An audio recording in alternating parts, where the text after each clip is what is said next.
Welcome to the deep dive. Today we're talking about this idea of a Mahanayika, the great actress, hmm and specifically one particular icon who, well, at the absolute peak of her fame, just vanished from public life. Completely vanished. It's quite extraordinary. Created this enduring mystique. Exactly. So that's what we're getting into today. The life, the legacy of Suchitra Sen, a real legend of Bengali cinema. Right. We've got some great sources, particularly a biography that seems to capture her journey really well. We'll explore her stardom, why she was so huge, and then these incredibly surprising choices she made later on. Yeah, and our mission really is to pull out the key insights about her.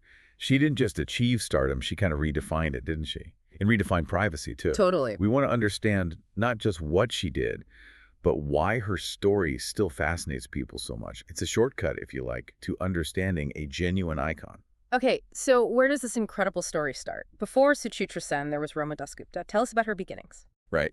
She was born Roma Dasgupta, April 6, 1931. This was in Pabna, in British India, what's now Bangladesh. Okay. And her family, well, they were described as well-educated, culturally aware, Bengali family. Her father was a headmaster, her mother a homemaker. So, a respectable background. And then came partition, right? That must have been a huge event in her young life. Oh, absolutely huge. The family moved to West Bengal, India in 1947 because of partition.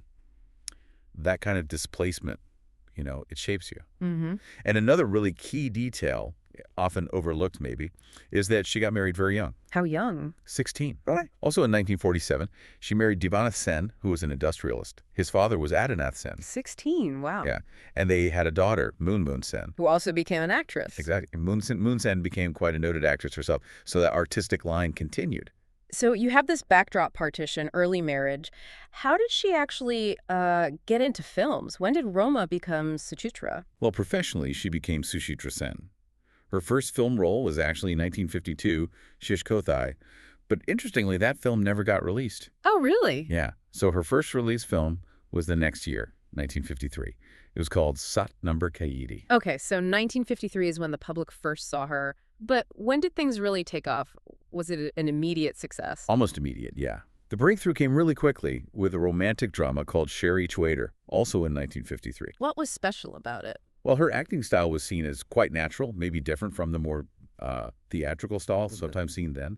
But the real catalyst was her pairing with Uttam Kumar. Ah, yes. The legendary pairing. You can't talk about Suchitra Sen without Uttam Kumar, can you? Absolutely not. Their on-screen chemistry. Mm. It just became this stuff of legend. It basically defined what people call the golden era of Bengali cinema. For how long did they dominate? Oh, for over 2 decades. Their partnership was just incredibly powerful. It shaped Bengali film for years. What was it about their chemistry, do you think? What made it so captivating? It's hard to pin down exactly, isn't it?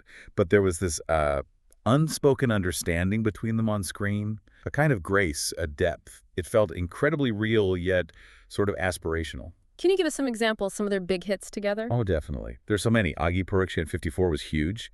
Then you've got Harana Sur in 57, Chawapawa in 59, Indrani in 58, Hospital in 60. And Saptapati in 1961, that's a massive A one. landmark film, absolutely. Saktapati is iconic. Their pairing just set a benchmark for screen romance that, honestly, few have matched since. So she's reigning supreme in Bengal. But did she try her luck in Hindi cinema in Bollywood? She absolutely did. And she made a real impact there, too. It wasn't just a Bengali phenomena. What were her key Hindi films? Well, perhaps most famously, she played Paro in Bimal Roy's Devdas in 1955, opposite Dilip Kumar. A classic role. A truly classic role, and she held her own magnificently. Then she did Bombay Ka Babu with Devanand in 1960 and Mamta in 1966, which was also well received. And then there was Andi, right? In 1975, that one caused quite a stir. Oh, definitely. Anandi, opposite Sanjeev Kumar. Critically acclaimed, yes, but also controversial. Because her character was seen as being based on Indira Gandhi. Exactly. The resemblance, or perceived resemblance, to the then Prime Minister Indira Gandhi was unmistakable to many, and it caused a bit of a political storm. What happened? Well, the sources mention it led to temporary political controversy, even some censorship issues. It really highlighted how powerful cinema could be, how it could intersect with real-world politics, even with a fictional story. Yeah, that's fascinating, a film having that kind of direct political impact.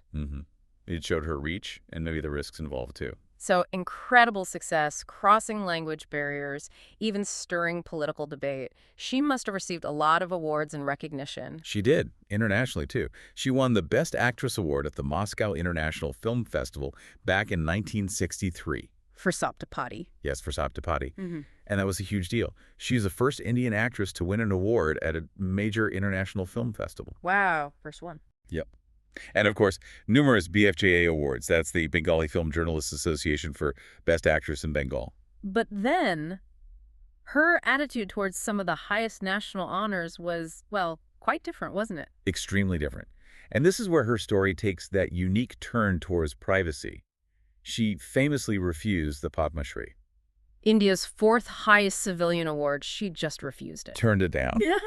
And later in 2005, she was offered the Dada Saheb Phalke Award. Which is the absolute highest honor in Indian cinema. The highest. Nah. And she declined that too. Why? What was the reason given? The sources are clear on this. It was solely driven by her intense desire to maintain her privacy.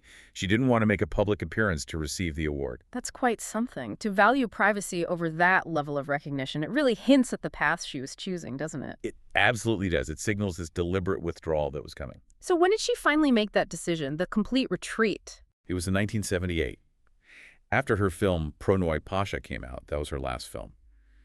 After that, she just stopped, retired completely from public life. And not just retired, stop making films. She became a recluse. A complete recluse.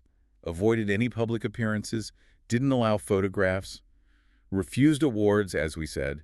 It was an extraordinary level of withdrawal for someone of her stature. What did she do with her time? Did she just stay at home? Well, the sources suggest she dedicated herself to spiritual pursuits and social work. She was particularly involved with the Ramakrishna mission. So a very private, almost spiritual existence after decades in the intense spotlight. Exactly. This level of self-imposed solitude is incredibly rare, especially for a superstar. It connects back to refusing those awards. It was all part of this unwavering commitment to her private world. It's fascinating, but her legacy didn't just disappear, right? It continued through her family. That's right. Her daughter, Moon Sen, as we mentioned, had her own acting career. And then her granddaughters, Rama Sen and Ria Sen, also became actresses. So the cinematic connection lived on. Which brings us back to that title, Mahaneka, the great actress. Why does she hold that title so firmly, even after decades of silence? Well, it's partly her undeniable talent, of course, her grace on screen, that enigmatic quality she had. Her performances, especially with Udon Kumar, remain absolute benchmarks in Indian cinema. But I think the Mahanayika status is also cemented by the mystique she cultivated after retiring. That deliberate withdrawal, choosing privacy so absolutely. It added another layer to her legend. It made her almost mythical. In a way, yes. It wasn't just about the films anymore. It was about her life choices, her dignity, that stand against the constant demands of fame. It continues to inspire fascination. And then, sadly, her life came to an end. Yes, she passed away on January 17, 2014 in Kolkata. She had been hospitalized with a respiratory infection and suffered a heart attack. It really marked the end of an era. So, reflecting on all this, we've covered quite a journey. Suchitra Sen, immense talent, incredible fame, and then this unparalleled commitment to privacy. It's a powerful story, isn't it? A testament to beauty, yes, but also talent, and this profound sense of personal dignity. It really offers a unique perspective on fame, on choice. What does it make you think about that balance, between a public life and keeping something sacred for yourself? It definitely makes you think. And maybe here's a final thought for you to consider.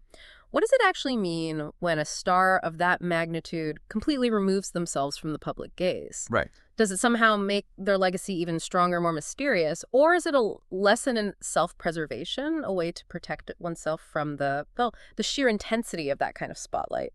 What can we actually learn from the Mahanayika about finding peace, about maintaining dignity in a world that seems to demand constant attention from everyone, famous or not? Something to mull over.